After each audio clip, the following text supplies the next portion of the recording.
Bonjour ou bonsoir à tous. Aujourd'hui, nous allons parler d'une des plus grandes découvertes de tous les temps. Je vais bien sûr parler de la découverte du continent américain. Nous allons d'abord commencer par l'histoire de l'explorateur, navigateur, qui a découvert le le continent américain. Christophe Colomb naît en 1451. Il naît dans la République d'Eugène et meurt le 20 mai 1506 à Valladolid. C'est durant l'année 1484 que Christophe Colomb décide d'aller aux Indes orientales en passant par l'océan Atlantique. Selon des faits récupérés depuis l'Antiquité, les Grecs anciens ont pu déterminer que la Terre était ronde et qu'il était donc possible d'aller aux Indes orientales en passant par l'océan Atlantique.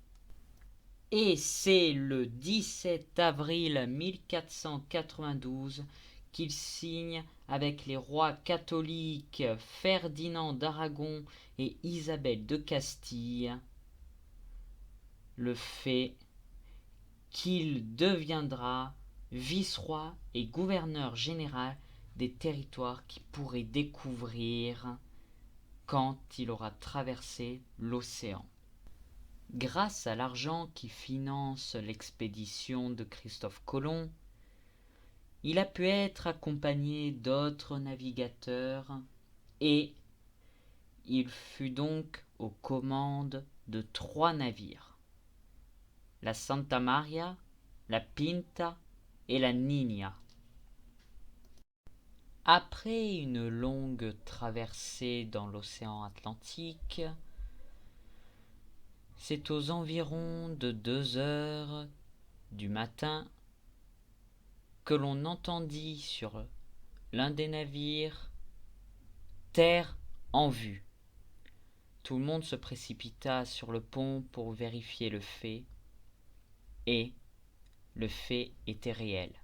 La Terre était bel et bien en vue. C'est dans la matinée du 12 octobre 1492 que Christophe Colomb et les frères Pinson embarquèrent dans une barque en direction de la terre ferme.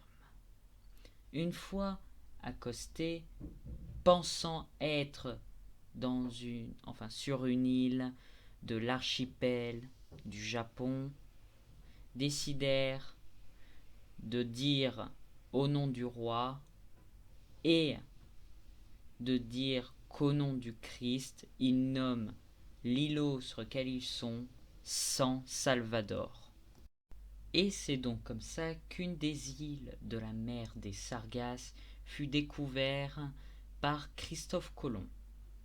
Après, Christophe Colomb n'a pas approfondi ses recherches et est donc resté sur cet îlot, San Salvador. C'est donc en 1501 que l'explorateur florentin Amerigo Vespucci découvre les terres brésiliennes et affirme donc qu'il s'agit d'un nouveau continent qui n'est pas encore exploré, en tout cas au nom de l'Europe. Et c'est la fin de cette vidéo. J'espère qu'elle vous a plu. En tout cas, si c'est le cas, vous pouvez laisser un pouce bleu et vous abonner. Ça me ferait plaisir.